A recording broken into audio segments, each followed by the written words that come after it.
আসসালামু আলাইকুম দর্শক, আজ আমরা একটি নতুন নাটক নিয়ে এসেছি। নাটকের নাম হোয়েন দ্য স্টার্স গসিপ। নাটকে দেখানো হয়েছে ডক্টর রিয়ন, যে আসলে একজন গাইনোকোলজিস্ট। সে তার প্রফেশনাল অ্যাফেয়ার ঠিকমতো করতে গিয়ে ঝামেলায় পড়ে দেশের সবচাইতে বড়লোক ব্যবসায়ী এমজে গ্রুপের মালিকের ছেলে মেয়ের সাথে, আর তার মেয়ে ভালোবেসে ফেলে ডক্টর রিয়নকে। এরপরে ডক্টর রিয়নের এই সম্পর্ক মেনে নিতে চায় না এমজে গ্রুপের প্রধান। তারপর আমরা দেখি রিয়নকে অনেক টাকা খরচ করে পাঠিয়ে দেওয়া হয় অ্যাস্ট্রোনট হিসেবে, অর্থাৎ ভিজিটর হিসেবে স্পেস স্টেশনে। আর সেখানে গিয়ে প্রথমে সে অনেক ঝামেলায় পড়ে, কিন্তু পরবর্তীতে দেখানো হয় যে তাকে আসলে একটি গোপন মিশনে পাঠানো হয়েছে। আর সেই মিশন আর কিছুই নয়, কিভাবে আসলে স্পেসে নতুনভাবে মানুষের ব্রিডিং করা যায়। আর সেই ডিম্বাণুটি সেই নিয়ে যায় ফ্রোজেন হিসেবে। আর তারপর থেকে নানা ঝামেলায় জড়াতে থাকে। ডক্টর হিসেবেও সে সেখানে বিভিন্ন দায়িত্ব পালন করে। আর এভাবেই এই নাটকের কাহিনী আগাতে থাকে। যারা আমার মতো লিমিন হোকে পছন্দ করেন তারা এই নাটকটি দেখতে থাকুন। 16 পর্বের এই নাটক চলবে আমাদের কিটি কে ড্রামা এক্সপ্লেইনার চ্যানেলটিকে। যদি এখনও সাবস্ক্রাইব না করে থাকেন তাহলে সাবস্ক্রাইব করে পাশে থাকা বেল আইকনটি প্রেস করে দিন, তাহলে যখনই আমরা কোনো নতুন ভিডিও আপলোড দিব আপনাদের কাছে নোটিফিকেশন পৌঁছে যাবে। চলুন শুরু করি। এই নাটকের শুরুতেই দেখানো হয় সভ্যতার শুরুতে কিভাবে সবাই ফ্লাই করেছিল আকাশে। আর এখানে কোরিয়ার ডেভেলপমেন্ট দেখানো হয়, কিভাবে তারা স্যাটেলাইট প্রেরণ করেছিল। এরপর আমাদের একটি মহাকাশ যান দেখানো হয় এবং সেই যানে এসে কমান্ডার সিট গ্রহণ করে। আর তারপর আমরা দেখতে পাই সেখানে ডক্টর রিয়ং এসে সিট গ্রহণ করে এবং সে ভুল সিটে বসলে তাকে কমান্ডার বলে যে সেটি একটি কমান্ডারের সিট, তুমি পাশে বসো।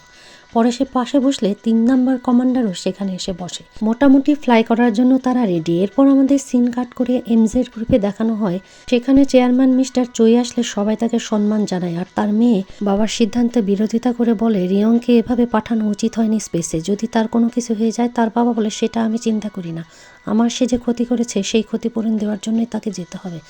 আর মেয়েকে বলে অ্যানিভার্সারিতে চলো। এদিকে টিভিতে খবর দেখানো হয় গং ইয়ং স্পার্ম নিয়ে গবেষণা করার জন্য সেখানে যাচ্ছে, অর্থাৎ স্পেসে। তারপর নিউজ রিডার নিউজ রিপোর্টারের সঙ্গে লাইভ দেখানোর জন্য কানেক্ট করে। আর এদিকে গাড়িতে যেতে যেতে বাবার সঙ্গে সে তর্ক করতে থাকে মিস চই, আর বলতে থাকে যে সে আমাকে ভালোবাসে, তুমি রাজি হলেই আমাদের বিয়ে হয়ে যেত। তার বাবা বলে সে যদি তোমাকে সত্যিই ভালোবাসে তাহলে এই স্পেস সফর সে সঠিকভাবে করবে। এরপরে দেখানো হয় তারা সবাই তার ছেলের অ্যানিভার্সারিতে গিয়েছে। মিস্টার চই, ছেলের বউ এবং তার মেয়ে সহ সকল কোম্পানির কর্মচারী কর্মকর্তা সেখানে উপস্থিত। এবং এখানে ফ্ল্যাশব্যাকে দেখানো হয় তার ছেলে একজন কর্মচারীকে বাঁচাতে গিয়ে মাথার উপরে বিল্ডিং ম্যাটেরিয়ালগুলো পড়ে গিয়ে মারা যায়। এত অল্প বয়সে চেয়ারম্যান চই তার ছেলেকে হারানোর ফলে চেয়ারম্যান চই ছবির সামনে সেখানে দাঁড়িয়ে কাঁদতে থাকে। চেয়ারম্যান চইয়ের পারিবারিক এরকম কষ্টের একটি দিনে স্পেসে যাওয়ার জন্য তার হবু জামাই রওনা হচ্ছে এবং সেটি টিভিতে একেবারে লাইভ দেখানো হচ্ছে। আর স্পেস স্টেশনের সঙ্গে এই যে অফিসটি দেখানো হচ্ছে তারাই মেনলি পরিচালনা করবে স্পেস যান এবং স্পেস স্টেশনের সঙ্গে যাবতীয় রিলেশন। একদল দক্ষ সায়েন্টিস্ট এই অফিস রুম থেকেই তাদের ডিরেক্ট করতে থাকবে। দৃশ্য চেঞ্জ করে ডক্টর রিয়ং এর ফ্যামিলিতে দেখানো হয় তার মা এবং পরিবারের সবাই ওয়েট করছে রেস্টুরেন্টের। এটি তাদেরই রেস্টুরেন্ট। আর কাস্টমারকে জানায় বাইরে লিখে দিয়েছি আজ রেস্টুরেন্ট বন্ধ। এরপরে আবারও আমাদের সেই অফিসে দেখানো হয় যারা স্পেস যানের সঙ্গে যোগাযোগ রক্ষা করছে এবং সেখানে স্পেস যান ওড়ার জন্য একেবারে রেডি। ডক্টরের যাবতীয় শারীরিক টেস্টের পর তারা বলে যে ঠিক আছে, এখন এটি ওড়ার জন্য রেডি। তাদের এই স্পেস যানের নাম G10, অর্থাৎ G10 যখন আকাশে ওড়ে তখন সেখানে কাছে দাঁড়িয়ে শত শত লোক দেখতে থাকে এই স্পেস যান ওড়ার। আর ভেতরে তখন চিৎকার করতে থাকে ডক্টর রিয়ং একেবারে যান প্রাণ ছেড়ে। তারপরে হঠাৎ সেটি উপরে উঠলেই আকাশে বিদ্যুৎ চমকাতে থাকে আর সবাই ভয় পেয়ে যায় যে থান্ডার এবং লাইটেনিং সেখানে তাদের বাধা হতে পারে। পরিবারের সবাই আশঙ্কা করতে পারে কারণ লাইটিংয়ে প্রচুর ভয় ডক্টর রিয়ং এর। সবাই খুব ভয় পেলেও কিছুক্ষণের মধ্যেই G10 সব বাধা বিপত্তি পেরিয়ে পৌঁছে যেতে থাকে আকাশ পেরিয়ে মহাকাশে। আর তখন সেন্টারের সবাই অনেক খুশি হয়। আর এদিকে দেখানো হয় যে তারা G10 ভেতরে নিজেদেরকে সেই ড্রেস থেকে একটু অবমুক্ত করার চেষ্টা করছে। আর ডক্টর রিয়ং তখন জানালা দিয়ে বাইরে দেখে সে পুরা সৌরজগৎটি দেখতে পায়। হঠাৎ করে সে বাইরে একটি মানুষ দেখতে পায়, সে অ্যাস্ট্রোনটের পোশাক পরে আছে এবং ঘুরছে এবং মনে হচ্ছে সে মৃত মানুষ। তার চোখ দেখে তার খারাপ লাগতে থাকে এবং হঠাৎ করে তার একটি হাত ভেঙে চলে আসতে থাকে যানের দিকে। রিয়ং তখন ভাবতে থাকে এই সৌরজগতের মতোই যেন মানুষের জরায়ু, এবং সেই জরায়ুতে সে প্রতিনিয়তই ভ্রমণ করে আসে, কারণ সে একজন গাইনিকোলজি ডক্টর। আর মনে পড়ে তার জন্মের কথা, তার খালারা কতই খুশি হয়েছিল। তার খালারা একটা বারে কাজ করে যে বারটি তাদের নিজের, এবং কেউ যদি তার খালাদেরকে জ্বালায় তাহলে তারাই তাদেরকে মেরে একেবারে সুজুত করে ফেলে। আর এভাবেই খালারা তাকে বড় করেছে। বড় হয়ে সে নিজে ডক্টরি পড়ে একজন গাইনোকোলজিস্ট হয়েছে, কারণ বাচ্চা তার খুবই পছন্দ, এবং যখন সে কোনো নতুন বাচ্চার জন্ম নিতে পারে তার যেন মনে হয় সে একটি দুনিয়া আনলো। এরপরে আমাদের দেখানো হয় তার ডক্টরি লাইফ, অর্থাৎ কিভাবে সে প্রতিনিয়ত গর্ভবতী মায়েদেরকে হেল্প করে বাচ্চা হওয়াতে। একসময় তো একটা বাচ্চা হয়ে সেই বাচ্চার নিঃশ্বাস নিচ্ছিল না, কাঁদছিল না, তারপর তাকে বাঁচানোর জন্য সে কি লড়াই। সে তো মনে মনে ভাবে এ বাচ্চা না কাঁদলে আজ সেই মরে যাবে। অবশেষে সে সাকসেসফুল হয় এবং মাকে কংগ্রেচুলেট করে। এরপর ট্রেনে সে একটি প্রেগনেন্ট মহিলা, সেখানেই তার পেন উঠলে সেখানেও সে বাচ্চা হয়। আর তারপর সুইমিং পুলে। এভাবে ডক্টর হিসেবে সে প্রতিনিয়তই কত না শত বাচ্চাকে দুনিয়াতে আসতে সাহায্য করছে। এটাই তার লাইফের মোটো। সে বাচ্চা খুবই পছন্দ করে। বিখ্যাত এমজে গ্রুপের ছেলে এবং ছেলের বউ বাচ্চা নেওয়ার জন্য তার সঙ্গে কনসালটেশন করতে এসেছিল, এবং সে তাদেরকেও বুঝিয়ে দেয় আসলে বাচ্চা হতে গেলে কি করতে হবে এবং কোথায় তাদের ল্যাকিংস আছে। এই কথা তার মনে পড়ে, এবং আরও মনে পড়ে একদিন সে খুব খুশি হয়ে ড্রিঙ্কস করতে করতে যাচ্ছিল রাস্তায়, আর পিছন থেকে একটি গাড়ি এসে তাকে এমন জোরে ধাক্কা লাগে সে তো একেবারে ব্যথা পেয়ে যায়। তার গাড়ি সেখানে থেমে যায়। তারপর গাড়ি থেকে নেমে সে চিল্লাতে চিল্লাতে মেয়েটিকে বের হতে বলে, আর মেয়েটি জানালা খুলে দেখে ছেলেটির মাথা দিয়ে রক্ত পড়ছে, আর ছেলেটি সেদিকে কোনো ভ্রুক্ষেপই নাই, শুধু বলছে বের হয়ে আসুন, গাড়িটি দেখুন। সে তখন গাড়িটি দেখে একেবারে গাড়ি ভেঙে গেছে, এদিকে মেয়ের পা দিয়ে তখন রক্ত পড়ে যাচ্ছে। এটি দেখেই সাথে সাথে ডক্টর রিয়ং বুঝতে পারে যে মেয়েটি নিশ্চয়ই প্রেগনেন্ট ছিল, মিসক্যারেজ হচ্ছে, আর সাথে সাথে তাকে দৌড়াতে দৌড়াতে হসপিটালে নিয়ে যায়। পরীক্ষা নিরীক্ষার পর মেয়েটিকে ব্রিফ করে যে আর্লি প্রেগনেন্সি এবং বাচ্চা ফেলোপিয়ান নালীতে আটকে আছে, নালী দুটো ব্লক হয়ে গেছে, এখন ইমার্জেন্সি অপারেশন করতে হবে। মেয়েটি চশমা খুললেই তাকে ডক্টর চিনতে পেরে বলে, আপনি তো মিস চই। তখন মেয়েটি বলে, এই বিষয় কাউকে জানানোর দরকার নেই, কারণ আমি যে প্রেগনেন্ট সেটা কেউই জানে না, আমিও জানতাম না। এদিকে ডিউটি শেষে ডক্টর রিয়ং যখন তার চেম্বারে ছিল সেই সময় সেখানে অনেকগুলো বডিগার্ড এসে তাকে একেবারে জোর করে তুলে নিয়ে যায়, আর একেবারে চোখ বেঁধে একটি গাড়ির মধ্যে রাখে। সে তো চিল্লাতে থাকে, চোখ খুলে থাকে, তার সামনে মিস্টার চই বসা, অর্থাৎ চেয়ারম্যান চই। ডক্টর রিয়ং জানায় যে সে তার দায়িত্ব পালন করেছে, আর ডক্টর রিয়ং এর সাথে এই ব্যবহার মিস চইও বসে থেকে দেখতে থাকে। চেয়ারম্যান চই তাকে মেরে ফেলতে বলে, এবং তাকে মেরে ফেলার সকল আয়োজন করা হয়েছে সেখানে। ডক্টর সেখানে সে বলে যে তার ভুল হয়েছে, সে এরকম কাজ আর কখনো করবে না। চেয়ারম্যান চই তখন বলে, ঠিক আছে, তুমি তাহলে বেঁচে থাকো, তবে তোমার আজ থেকে চাকরি নট। ডক্টর রিয়ংকে ছেড়ে দেওয়া হয়, আর চেয়ারম্যান চই সেখান থেকে চলে যায়। রিয়ং খুবই অবাক হয়ে যায়। এরপর রিয়ংয়ের লাইফ হেল হয়ে যায়, সে কোথাও জব পায় না। তারপরে সে বাসায় যখন একদিন বোতল ফেলাতে আসে ময়লার ডাস্টবিনে, সেখানে মিস চই চলে আসে। মিস চইকে দেখে সে মাথা ঠান্ডা রাখতে পারে না, বলে, আমার সামনে আসবেন না, কেন আসছেন আমার সামনে? আপনি আর আপনার বাবা আমার লাইফ নষ্ট করে দিয়েছেন, আপনাদের উপর আমার প্রতিশোধ নিতে ইচ্ছা করে, কিন্তু আমার কোনো ওয়ে নেই। বলে সে যখন চলে যাচ্ছিল তখন মেয়েটি জোর করে ধরে তাকে কিস করতে থাকে, আর সে নিজেকে সারাতে ব্যস্ত। এরপর বলে, এটা আপনি কি করছেন? তখন মেয়েটি বলে যে এটিই হচ্ছে রিভেঞ্জ, তোমার না রিভেঞ্জ নেওয়ার ইচ্ছা, আমি তোমাকে ভালোবাসি। সিঁড়ি দিয়ে উপরে উঠতে উঠতে রিয়ং বলে, ভালোবাসা কাকে বলে আমি জানি না, আর আমি আপনাকে ভালোবাসি না। ফ্রাস্ট্রেশনে পড়ে রিয়ংকে দেখানো হয় সে মদ খাচ্ছে মদের বারে, আর সেখানে গিয়ে বসে আছে তার সামনে মিস চই। মদ খেয়ে সে টলে পড়ে তার ঘাড়ে। মিস চই বলে, এভাবে তুমি অন্য কারো ঘাড়ে পড়ো, এটা আমি চাই না। এরপর আমাদেরকে দেখানো হয় মিস চই আর সে বৃষ্টি রাতে বাসায় চলে গিয়ে তারপর তারা দুজনার সঙ্গে ইন্টিমেট হয়, এবং সেই রাতেই আসলে সে বুঝতে পারে যে সে থান্ডারকে ভয় পায়। যখন মেয়েটি তাকে বলে যে আমি তোমাকে ভালোবাসি, তখন সে ভাবে এটা কি ভালোবাসা? এটা কিভাবে ভালোবাসা হতে পারে? নাকি শারীরিক চাহিদা, নাকি মনের চাহিদা? এরপর সারা দেশের পত্রপত্রিকায় নিউজ হতে থাকে যে ডক্টর আর পেশেন্টের মধ্যে এখন প্রেমের সম্পর্ক চলছে, আর সেই মুহূর্তে আবারও সিন কাট করে আমাদের স্পেস জানে দেখানো হয়।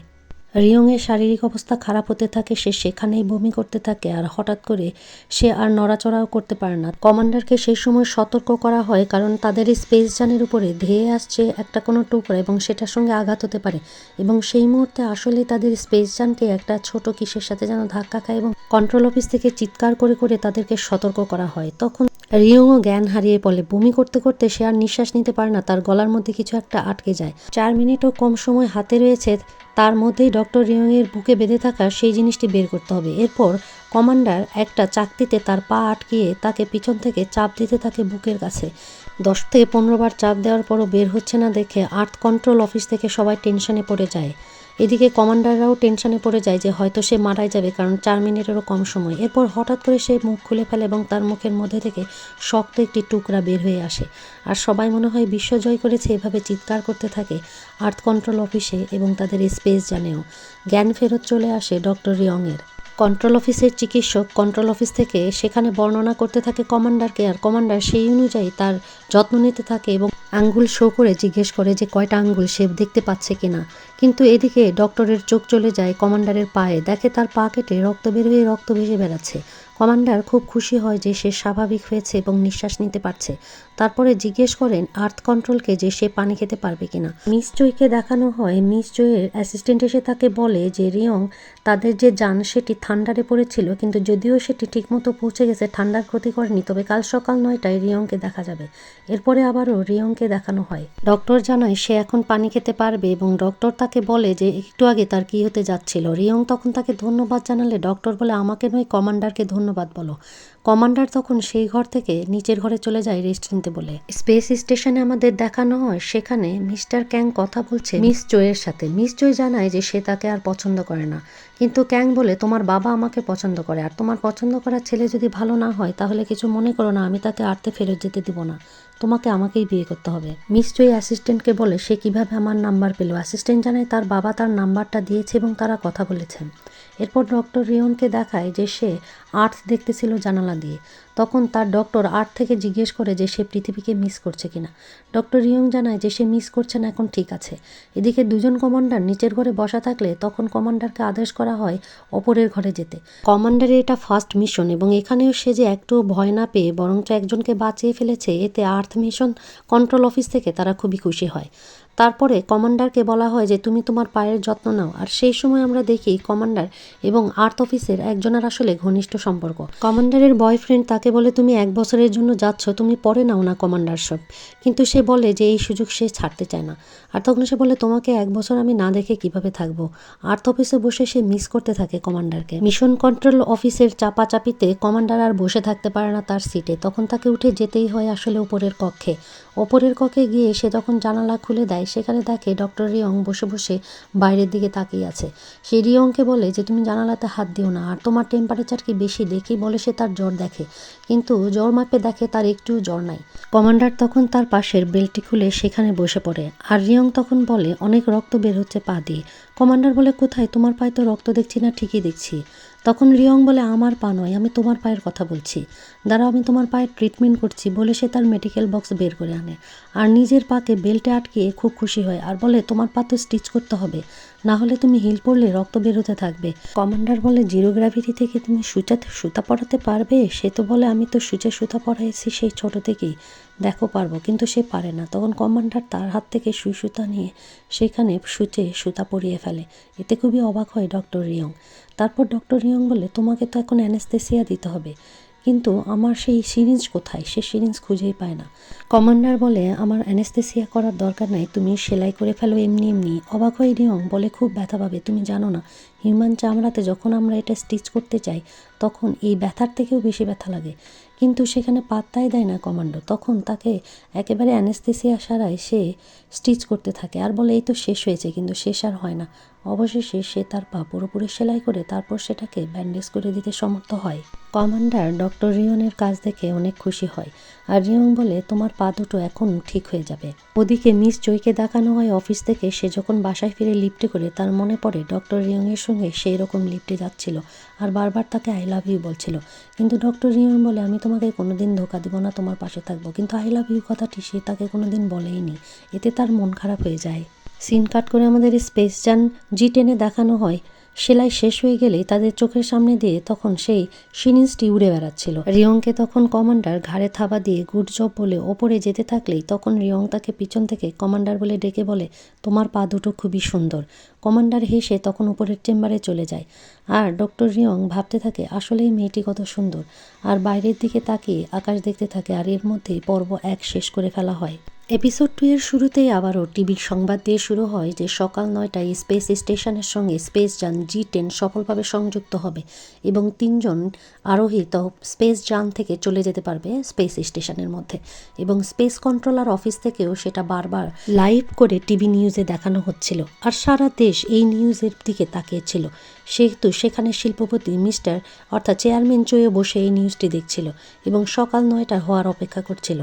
সিন কাট করে আবার ওই স্পেস যানে 3জনকে দেখানো হয়, তারা ড্রেস পরিহিত অবস্থায় বসা আছে এবং সেখানে চেষ্টা করছে তাদের যন্ত্রকে ঠিক করে নিচ্ছে যাতে তারা স্পেস স্টেশনের সঙ্গে একবারে সংযুক্ত হতে পারে। আর স্পেস স্টেশন থেকেও তারা দেখতে পাচ্ছে সেই স্পেস যানটিকে এবং তারাও তখন কন্ট্রোলার অফিসকে রিপোর্ট করতে থাকে। আর্থ কন্ট্রোলার অফিস তাদেরকে ডিরেকশন দিতেছিল এবং তারা সেই যন্ত্রটিকে সংযুক্ত করার চেষ্টা করে প্রথমবার ব্যর্থ হয় এবং এতে তারা আশাহত হয়ে যায়। কিন্তু সেকেন্ড টাইম যন্ত্রটিতে এক্স্যাক্টভাবে একেবারে স্টেশনের সঙ্গে স্থাপিত হয়। আর তখন আবারও আনন্দ উল্লাস পড়ে যায় আর্থে এবং স্পেসে 3জনের মধ্যে, প্লাস স্পেস স্টেশনে যারা রয়েছে তারা সবাই খুশিতে হৈহুল্লোড় করে ওঠে। আর সাকসেসফুলি অ্যাটাচমেন্টের এই নিউজটি টিভিতে দেখতে থাকে ডক্টর রিয়ংয়ের পরিবারও, তারাও খুশিতে আত্মহারা হয়ে ওঠে। ডক্টর রিয়ং যখন এই স্পেস স্টেশনের সাথে সংযুক্ত হয় যন্ত্রটি, সেও খুশি হয়। আর তাদের প্রধান যে চিফ, সে বের হয়ে এসে হুররে হোয়া করতে থাকে। কমান্ডার স্পেস যানের ঢাকনাটি খুলে ফেললে আমরা দেখতে পাই যে তারা স্পেস স্টেশনে যাবার জন্য রেডি হচ্ছে এবং দুনিয়া থেকে তারা যে গিফটগুলো এনেছে সেগুলো নিয়ে নিচ্ছে, অর্থাৎ তারা 2টি প্যাকেট নিয়ে এসেছে। আর এদিকে স্পেসে যারা ভেতরে বসা আছে তারা ঘড়ি ধরে সময় ধরে দেখছে কেন তারা এখনো বের হয়ে আসছে না। এর মধ্যে 2জন কান পেতে শুনছে। ঠিক সেই সময় তারা যখন সেটি ওপেন করতে যাবে তার আগ মুহূর্তেই সেখানে শান্তি, সে তার প্যাকেটটি খুলে ফেলে ফলের গন্ধ নিতে থাকে আর সুযোগ পেয়ে 2টো মাছি স্পেস যানে বের হয়ে পড়ে। আর 2টা মাছি বের হয়ে সেই হ্যান্ডেলে গিয়ে বসে। তখন কমান্ডার তাদের দেখতে থাকে এবং খালি চোখেই দেখেই সে উপলব্ধি করে আর বলে যে দাঁড়াও আমি এখন খুলবো না, কারণ মাছি দুটো একে অপরের সঙ্গে মিলিত হচ্ছে আর এই সময়টি হচ্ছে 20 মিনিট। 20 মিনিট ধরে আমরা অপেক্ষা করবো এবং তারপর দরজা খুলবো। এদিকে দরজার ওপারে তারা চিন্তিত হয়ে পড়ে কেন দরজা খুলছে না। নিচে আর্থ কন্ট্রোল অফিস থেকেও তারা চিন্তিত হয়ে পড়ে কেন দরজা খুলছে না, হঠাৎ কি হলো। কমান্ডার তো খুশিতে আত্মহারা, সে বর্ণনা করতে থাকে মাসিরা কিভাবে মিলিত হয় আর ডক্টর রিয়ংকে বোঝাতে থাকে তাদের এই মিলিত হওয়া কত জরুরি। একটি লাইট এনে তারপরে সেটা দিয়েও দেখতে থাকে এবং রিয়ংকেও দেখতে বলে। রিয়ংও দেখে, খুশি হয় এবং হাসতে থাকে কমান্ডারের কথা শুনে। কমান্ডার বলে ব্রিডিং খুবই জরুরি, তারা যদি এখানে বাচ্চা দিতে পারে তাহলে এটা একটা ইতিহাস হবে। তারপরে সে তাদেরকে একটু ডিস্টার্ব করে না। এদিকে লাইভ খবর দেখাতে চাচ্ছিল তাদের স্পেস যান থেকে স্পেস স্টেশনে ঢোকার, কিন্তু দেরি হওয়ার কারণে সেই লাইভ সেখান থেকে বন্ধ করা হয়। চেয়ারম্যান তো অস্থির হয়ে যায় আর বলে আইসক্রিম গলে গেলে ডিম্বাণুর কি হবে। আর অগত্যাৎ আর্থ কন্ট্রোল অফিস থেকে তখন স্পেস যানের সঙ্গে চেষ্টা করা হয় যোগাযোগের। সেখানে শান্তি যোগাযোগ করে বলে যে এখানে 2টো ম্যাচই মিলিত হচ্ছে আর কমান্ডার 20 মিনিট অপেক্ষা করবে তাদের মিলিত হতে দেবে, কারণ কমান্ডার মনে করে তারা এখানে ব্রিডিং করতে পারে। কথাটি শুনে সবাই হাসতে থাকে, কিন্তু তারা কমান্ডারের ভাবনাকে গুরুত্ব দেয়। এরপর কন্ট্রোল অফিস স্পেস স্টেশনকে জানিয়ে দেয় যে দরজাটি খুলতে কিছুক্ষণ দেরি হবে। তারপর মাছি দুটোকে সে একটি বোতলের মধ্যে নিয়ে ফেলে আর বলে যে এটাও আমাদের পরীক্ষার একটি অংশ হয়ে গেল, দেখবো আমরা যে তারা ব্রিডিং করতে পারে কিনা। পৃথিবীতে দেখানো হয় রিয়ংয়ের মা এবং আন্টিরা অনেক উচ্ছ্বসিত হয়, কারণ আবার লাইভ শুরু হয়েছে এবং সেখানে দেখানো হচ্ছে এই স্পেস স্টেশনে স্পেস যান থেকে তারা প্রবেশ করছে। রিয়ং তো কমান্ডারের পা ধরে ভাসতে থাকে, কারণ এখনও সে ভাসতে অভ্যস্ত হয়নি। সবাই এক একটা বক্স নিয়ে স্পেস স্টেশনে আসে।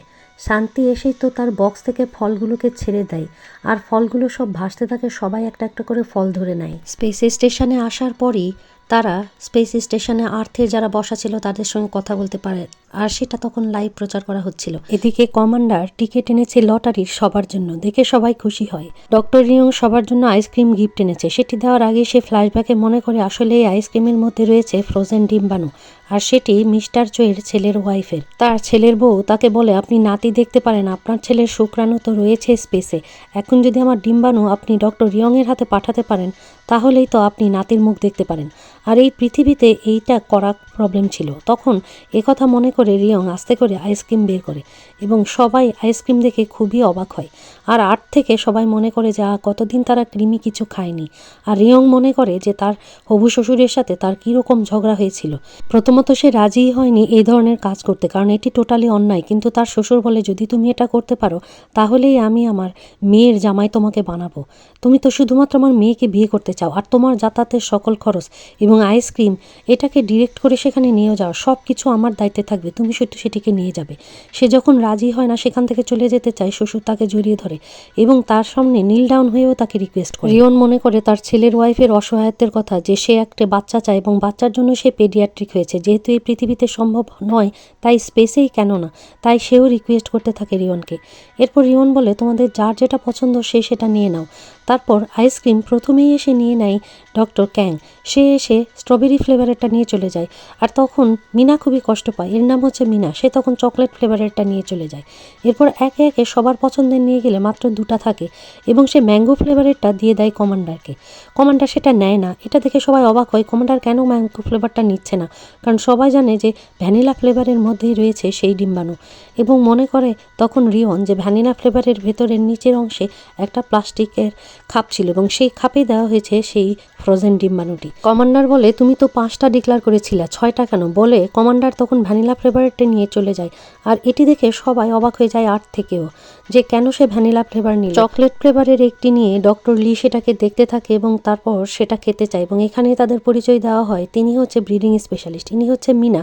মিনা হচ্ছে আর্থের এই ডক্টরের একেবারে যমজ বোন এবং মিনা স্পেস ব্রিডিংয়ে অভিজ্ঞ। আর ইনি হচ্ছে শান্তিয়াগো, যাকে তারা শান্তি বলে, ইনিও 10 বছর ধরে প্রজননের কাজ করছেন। আর সর্বশেষ দেখানো হয় ডক্টর ক্যাংকে। ডক্টর ক্যাং হিউম্যান বডির যেগুলো অস্বাভাবিক জিন রয়েছে তাতে বিশেষজ্ঞ। আর লাস্টলি কমান্ডারকে দেখানো হয় ইভ কিম। ইভ কিম বিশেষজ্ঞ হচ্ছে মাইসের উপরে, অর্থাৎ ইঁদুর গবেষণায়। রিয়ং অনেক কষ্টে ইভের কাছে পৌঁছে আইসক্রিমটি হাতাহাতি করতে থাকে, কিন্তু ইভ দিতে চায় না, সে আইসক্রিমকে টেস্ট করতে চায়। আর সেখানে রিকোয়েস্ট করতে থাকে যে এখানে কিছু নেই, এটা একেবারে সেফ আর ডিক্লার করে আনা হয়েছে, আমি তো তোমাকে বলেছি।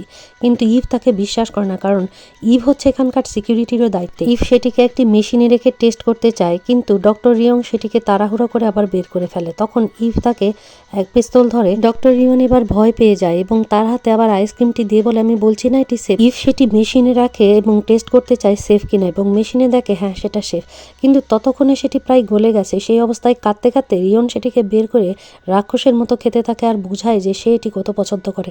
আর তো অবাক হয়ে যায় ইভ, আর ইভ বলে দাও আমাকে একটু, আমি খাই। তারপরে ইভ সেটি থেকে 1 চামচ খেয়ে সেটিকে একবারে ভোঁচড়ায় ফেলে দেয় ডাস্টবিনে।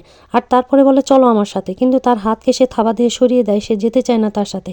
ইভ তো খুবই অবাক হয়ে যায়, সে ডাস্টবিন থেকে সেই বক্সটি বের করে ফেলে আর ইভকে তো অনেক বকা দিতে থাকে। তারপর সেই বক্সটি ছিঁড়ে সেইখানে নিচে ফ্রোজেন ডিম্বাণুটি দেখতে পায় না। তখন সে আরও টেনশনে পড়ে যে ডিম্বাণু কার কাছে গেছে। আমাদের দেখানো হয় ডক্টর ক্যাং তার বক্সের নিচে থেকে সেই ডিম্বাণু বের করেছে। সে সময় ডক্টর ক্যাং লাইভে ছিল চেয়ারম্যান চোয়ের সঙ্গে এবং চেয়ারম্যান চোয়কে দেখাচ্ছিল, বলছিল যে আপনার ছেলের শুক্রাণুকেও আমি সেফ রেখেছি।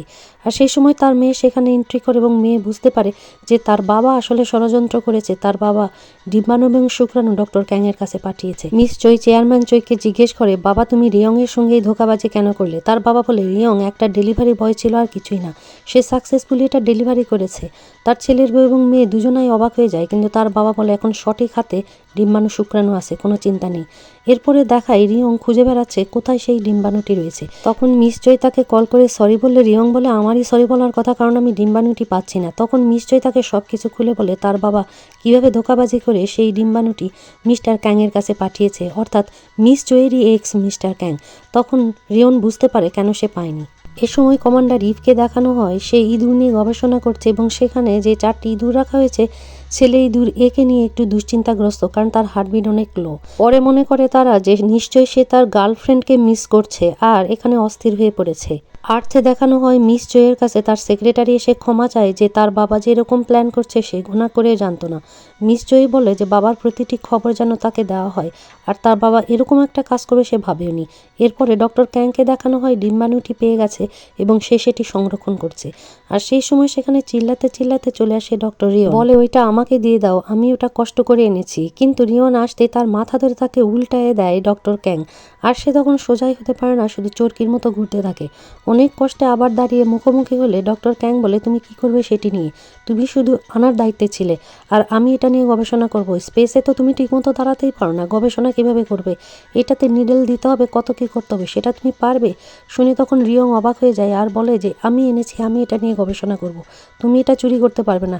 এরপর রাতে ঘুমানোর সময় দেখানো হয় রিয়ং খুবই আপসেট। কমান্ডার তাকে দেখে বলে যে এখন ঘুমের সময় ঘুমাতে যাও তোমার রুমে, গুড নাইট। রিয়ং ভাবে তার হবু শ্বশুরের সাথে লাস্ট তার কি কথা হয়েছিল, কেন সে রাজি হয়েছিল ডিম্বাণুটি আনতে। তার শর্ত ছিল একটাই, যে স্পেসে সে একটি ক্লিনিক খুলবে যেখানে হিউম্যান ব্রিডিং এর গবেষণা হবে। ফলে পৃথিবীর গবেষণায় যারা পিতামাতা হতে পারেনি তারা হয়তো বা স্পেসের এই গবেষণায় সফলভাবে পিতামাতা হতে পারবে। সেই সময় তার শ্বশুর সেটাতে রাজিও হয়েছিল এবং সেজন্য সেই ডিম্বাণু আনতে সেও রাজি হয়েছে। এরপর দেখানো হয় আর্থ ডক্টর লি দেখে মাইস এর অবস্থা খুব খারাপ এবং সে তখন কল করতে থাকে স্পেসে। আর সেই সময় রিয়ন পাসওয়ার্ড দিয়ে খুলতে চাচ্ছিল ক্যাংয়ের ড্রয়ারটি, আর তখন লাল লাইট জ্বলে ওঠে এবং শব্দ হতে থাকে, সে মনে করে তার জন্যই। ততক্ষণে সবাই জেগে গিয়ে ইঁদুরটিকে দেখছে এবং সেখানে রিয়নও গিয়ে দেখে ইঁদুরটি ভেসে বেড়াচ্ছে আর তার মুখ দিয়ে রক্ত। তারা বলছে যে ইঁদুরটি হার্ট অ্যাটাক করেছে এবং কিছুক্ষণের মধ্যেই হয়তোবা সে মারা যাবে। আর্থ মনিটর সেন্টার থেকেও তাদেরকে ডিরেক্ট করা হয় এই সময় আসলে কি করা উচিত, এবং তারা যখন একে অপরের সাথে মতামত বিনিময় করছিল ঠিক তখনই ইঁদুরটির হার্টবিট বন্ধ হয়ে যায়। সবাই বলে এখন এই ইঁদুরটিকে ফেলে দিতে হবে, কিছু করার নেই। কিন্তু ডক্টর লি তখন ইঁদুরটিকে বের করে এনে হাতের উপরে রেখে আঙ্গুল দিয়ে বাইরে থেকে তার হার্ট প্রেস করতে থাকে, কিন্তু কিছুতেই তার হার্টবিট চালু হয় না। তখন রিয়ন বলে যে আমরা এটার হার্ট ওপেন করতে পারি, যদি হার্ট ওপেন করি তাহলে সে সুস্থ হতে পারে। আমি সদ্য বেবিদের এটি করেছি এবং তারা প্রিপারেশন নেয় তার হার্ট সার্জারি করার জন্য। সবাই আশা ছেড়ে দিলেও কমান্ডার ডক্টর রিয়নকে বলে আমি তোমাকে বিশ্বাস করি। তখন ডক্টর রিয়ন দুজনের কাঁধে চেপে ইঁদুরের হার্ট সার্জারি করতে থাকে। প্রথমত সার্জারির পর কিছুতেই হার্টবিট ফেরত না আসলে ডক্টর ক্যাং বলে তুমি ওই ইঁদুরের মতোই মনে রেখো, এবং ইঁদুরও মারা যাচ্ছে তুমিও মারা যাবা। এই কথা রিয়ন মনে করার পরে কষ্ট পায় এবং আরও বেশি চেষ্টা করতে থাকে। এরপরে শেষবারের মতো কাঠি দিয়ে তার হার্টের একটি নালি চেপে ধরতে বলে কমান্ডারকে, আর তারপরের চেষ্টা করতে থাকে তারা সবাই মিলে একসঙ্গে এবং হার্ট সে প্রেস করতে থাকে আঙ্গুল দিয়ে। আর কিছুক্ষণের মধ্যেই অর্থাৎ তার হার্টবিট ফেরত আসে, আর এটি দেখেই হার্টবিটের শব্দ শুনে তো সবাই তখন খুশি হয়ে যায়। আর্থ এবং স্পেস স্টেশনে সবাই এটি নিয়ে আনন্দ উচ্ছ্বাস করে যে অবশেষে ইঁদুরটিকে বাঁচানো সম্ভব হয়েছে। এ যেন কোনো একটি মানুষের হার্ট সার্জারি করে বাঁচানোর চাইতেও বেশি কিছু হয়েছে স্পেসে। আর্থেও সবাই ডক্টরের অনেক প্রশংসা করে। এরপরে রিয়ন হাসতে থাকে যে সে সাকসেসফুল হয়েছে, অর্থাৎ ইঁদুরটি মারা যায়নি। শুধু ডক্টর ক্যাং বাদে সবাই খুশি হয়। চেয়ারম্যান চুয়ের কাছেও এই খবর চলে গেলে তিনি বলেন আমি তো ইমপ্রেস। টিভিতেও এই খবরটি ফলো করে প্রচার করা হয় যে ডক্টর রিয়ন কত বড় ডক্টর এবং কিভাবে তিনি হার্ট সার্জারি করেছেন। এই খবরে খুশি হয়ে তখনই মিস চই তাকে ফোন করতে থাকে, আর তখন তার ফোন বাজলেও সে ফোনটি রিসিভ করে না, কারণ সবাই তাকে প্রেস করছিল। শান্তি এসে তাকে জড়িয়ে ধরে কিস করতে থাকে, আর সবাই তাকে জড়িয়ে ধরে এবং কমান্ডার এসে এমনভাবে তাকে জড়িয়ে ধরে সে তো অবাক হয়ে যায়। আর কমান্ডার বলে তুমি পেরেছো, আমি তোমাকে বিশ্বাস করে ভুল করিনি, আজ থেকে তুমি আমাকে ইভ ডাকতে পারো। কমান্ডার বলে জানো তোমাকে আমি একজন ট্যুরিস্টই ভেবেছিলাম, কিন্তু তুমি যে এত গুণী একজন ডক্টরটা জানতাম না, আর তুমি আমার এই ইঁদুরেকে বাঁচিয়েছো, মানে আমার গবেষণায় যে বিচ্ছেদ ঘটতে যেত সেটা আর ঘটবে না, অর্থাৎ এখন আমার চান্স আছে আমি তাদেরকে প্রেগনেন্ট করতে পারি। আর সেই সময় মিস জয়ের সে কলটি দেখতে থাকলেও সে কলটি রিসিভ করে না, বরঞ্চ সে কমান্ডার সহ সবার প্রেস নিতেই পছন্দ করে এবং কমান্ডারের দিকে অবাক হয়ে তাকিয়ে থাকে। ডক্টরের সেই চোখে ছিল কমান্ডারের প্রতি ভালো লাগা, মুগ্ধতা আর ভালোবাসা। ইঁদুরটিকেও দেখানো হয় সাকসেসফুল অপারেশনের পরে তার হার্টবিটটি চলছে। ডক্টর রিয়নকে এই প্রেজিং এর মধ্য দিয়েই পর্ব 2 শেষ করে ফেলা হয়। সাথে থাকার জন্য অনেক ধন্যবাদ।